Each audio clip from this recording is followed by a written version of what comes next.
سورہ ال عمران آیت نمبر 170، اس میں فرمایا فارحینا، وہ خوش ہوتے ہیں.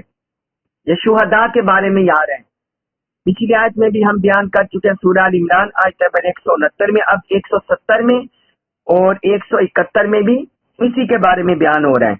فرمایا فارحینا، وہ خوش ہوتے ہیں، بما، جو کچھ آتاہم، عطا کیا انہیں اللہ نے، جو اللہ نے انہیں عطا کیا اس سے وہ خوش ہوتے ہیں، من فضلی، اپنے فضل سے، جو اللہ انہیں اپنے فضل سے عطا کرتا ہے اس پر شہداء خوش ہوتے ہیں.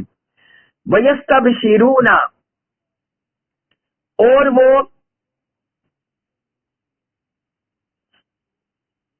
اور وہ خوشخبریاں سناتے ہیں، اور وہ اس پر بھی خوشخبریاں سناتے ہیں، خوش ہوتے ہیں، بالذین، ان لوگوں سے، لم نہیں یلحق، وہ ملے بہم، ان سے، من حلفہم، جو ان کے پیچھے، اور وہ یہ خوشخبریاں ان لوگوں کو بھی سناتے ہیں جو ان سے پیچھے لوگ رہ گئے، جو ان سے پیچھے لوگ رہ گئے، ان سے نہیں ملے، یہ خوشخبریاں انہیں بھی سناتے ہیں.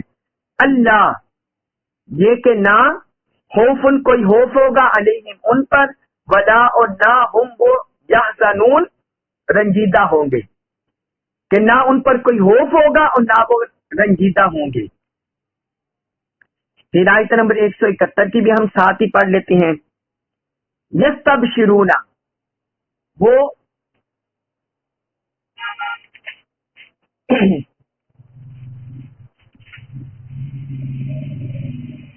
وہ خوشیاں مناتے ہیں، یستبشرون، وہ خوشیاں مناتے ہیں، بنعمت، نعمت کے ساتھ، من اللہ، اللہ کی طرف سے، وہ اللہ کی طرف سے نعمت پر خوشیاں مناتے ہیں، وفضل، اور فضل پر، وہ اللہ کی طرف سے نعمت اور فضل پر خوشیاں مناتے ہیں. وَأَنَّ، اور بے شک اللہ لا یضیع، لا نہیں یضیع، ضائع کرتا، اجر المؤمنین، مومنوں کا، اور اللہ ایمان والوں کا اجر ضائع نہیں کرتا. اب ان دونوں آیتوں میں سورہ ال عمران آیت نمبر 170 اور آیت نمبر 171 میں اللہ تبارک و تعالی نے شہداء کی مزید خوشیوں کا ذکر کیا ہے. فرمایا کہ جو انہیں جنت کی نعمتیں ملتی ہیں، اللہ کی طرف سے بخشش ملتی ہے، مغفرت ملتی ہے، انعامات ملتے ہیں، اللہ کی قربت ملتی ہے، اس پر وہ اللہ کے فضل پر خوش ہوتے ہیں، خوش ہوتے ہیں اور فرحاں و شاداں ہوتے ہیں. اور پھر یہی نہیں، انہیں اس بات کا بھی شعور ہوتا ہے جو اپنے سے پیچھے لوگ رہ گئے، جو ان کے شہید ساتھی تھے، ان کے ساتھ جنگ لڑنے والے، ان کے ساتھ دشمنوں کے خلاف لڑائی میں شریک ہونے والے، وہ یہ بھی خواہش کرتے ہیں کہ کاش ہمیں موقع مل جائے، ہم انہیں بھی یہ خوشخبریاں سنائیں، ہم انہیں بھی یہ خوشخبریاں سنائیں کہ تم بھی اللہ کے دین کے لیے اور اس دین کی اقامت کے لیے، شہادت کے لیے تم بھی پیچھے نہ ہٹو.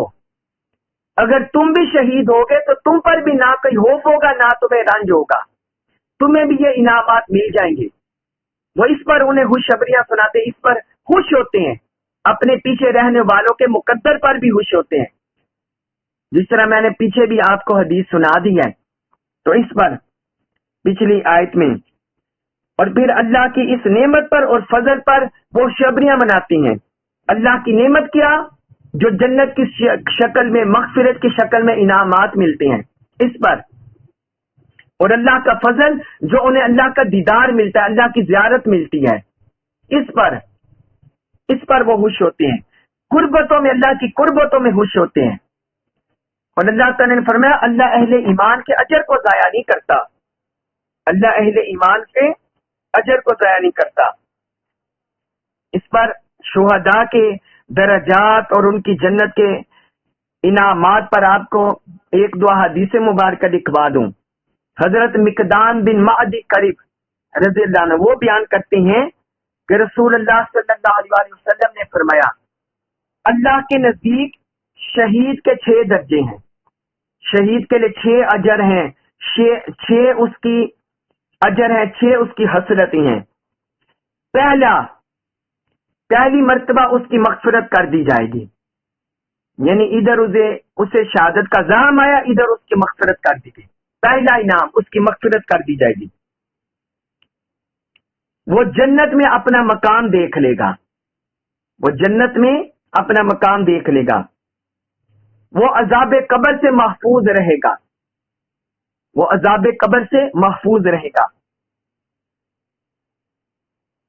نمبر 4، وہ حشر کے دن جو فضا ہوگی، جو مصیبت کی، رنج کی اور جو گھبراہٹ کی فضا اکبر، جو بڑی گھبراہٹ طاری ہوگی، اللہ کا جلال ہوگا، اس سے محفوظ رہے گا، امان میں رہے گا۔ اور اس کو یقوت کا تاج پہنایا جائے گا، تاج وقار اس کو پہنایا جائے گا، جس میں دنیا اور معافیہ کی خیر ہوگی، دنیا و معافیہ سے بہتر ہوگا۔ 5ویں، بڑی آنکھوں والی 72 حوروں سے اس کا نکاح کر دیا جائے گا۔ یہ 5ویں نعمت بیان کی کہ جو بڑی آنکھوں والی 72 حوریں ہوں گی ان کے ساتھ اس کا نکاح کر دیا جائے گا۔ نمبر 6، وہ اپنے 70 رشتہ داروں کی شفاعت کر سکے گا۔ یہ حضور صلی اللہ علیہ وسلم نے 6 انعامات شہید کے لیے بیان کیے کہ شہادت کے وقت اسے نصیب ہوتی ہیں۔ سنن ترمذی میں یہ حدیث ہے، سنن ترمذی میں۔ اور پھر ایک اور حدیث میں حضور نبی اکرم صلی اللہ علیہ وسلم نے فرمایا، اللہ کی راہ میں قتل کیا جانا، اللہ کی راہ میں قتل کیا جانا یہ قرض کے علاوہ ہر چیز کا کفارہ ہے۔ کسی انسان سے چھوٹا گناہ ہو جائے، بڑا گناہ ہو جائے، ظاہر ہو جائے، چھپ کر ہو جائے، اور میں ہر چیز کا کفارہ بن جاتا ہے اللہ کی راہ میں قتل ہو جانا۔ یہ صحیح مسلم میں حدیث ہے، صحیح مسلم میں۔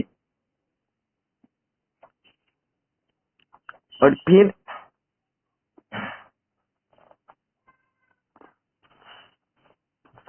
حضرت ابو ہریرہ رضی اللہ عنہ سے بیان کرتے ہیں کہ مجھ پر 3 قسم کے لوگ پیش کیے گئے۔ یہ حضور صلی اللہ علیہ وسلم کی طرف مرفوع حدیث ہوگی۔ مجھ پر 3 قسم کے لوگ پیش کیے گئے جو سب سے پہلے جنت میں جائیں گے۔ فرمایا شہید، پہلا شہید، دوسرا پاک دامن، جس نے اپنا دامن پاک رکھا بدکاری سے، اس طرح کے تان سے، اور تیسرا وہ بندہ جس نے اچھی طرح اللہ کی عبادت کی اور اپنے مالکوں کی بھی خیر خواہی کی، یعنی وہ غلام جو اللہ کی بھی اچھی طرح عبادت کرتا ہے اور اپنے مالکوں کا بھی خیر خواہ ہوتا ہے۔ وہ فرمایا کہ یہ 3 بندے جو سب سے پہلے جنت میں جائیں گے۔ یہ بھی سنن ترمذی میں حدیث ہے، سنن ترمذی میں۔ تو یہ وہ درجات ہیں، بلندیاں ہیں، انعامات ہیں جو شہداء کو نصیب ہوتی ہیں ان کی شہادت کے وقت ہی۔ اللہ تبارک و تعالیٰ ان کے مقدر میں لکھ دیتا ہے، وہ اس پر خوش ہوتے ہیں، فرحاں ہوتے ہیں۔ اب اس پر یاد رکھیے، جب حضور کے امتی، شہید بھی حضور کے امتی ہیں، جب حضور کے امتی، ان کا یہ درجہ ہے کہ وہ زندہ ہوتے ہیں اور انہیں مردہ مت کہو، تو آقا علیہ الصلوۃ والسلام جن کی وجہ سے شہداء کو یہ رتبے ملے ہیں، تو جب شہداء قبروں میں زندہ ہے اور مردہ نہیں ہے اور انہیں رزق بھی دیا جاتا ہے، تو آقا علیہ الصلوۃ والسلام بدرجہ اتم، بدرجہ اولا اپنی قبر مبارک میں حیات ہیں۔ تمام انبیاء کرام حیات ہیں اور ان کے جسم صحیح سلامت ہیں، کیونکہ اللہ تعالیٰ نے سورۃ النساء میں انبیاء، صدیقین، شہداء، صالحین، یہ 4 درجے بیان کیے اعلیٰ جو انسانوں میں ہیں، انبیاء کرام، صدیقین، شہداء اور صالحین۔ اور شہداء کا درجہ 3 نمبر پر، اور ان سے اونچے صدیقین ہیں جو کمال درجے کا اہل اللہ، اولیاء اور صالحین، صدیقین، اور پھر ان سے اونچے انبیاء کرام ہیں۔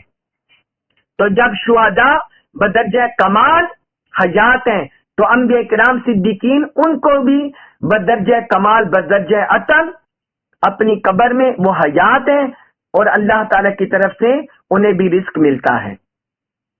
اللہ تبارک و تعالی ہمیں دین کا، قرآن کا کما کو فہم نصیب فرمائے اور ہمیں اپنی راہ میں جد و جہد کرنے والا مجاہد بنائے اور ہمیں اس پر عمل پیرا ہونے والا بنائے۔ وما علیہ الا البلاغ المبین۔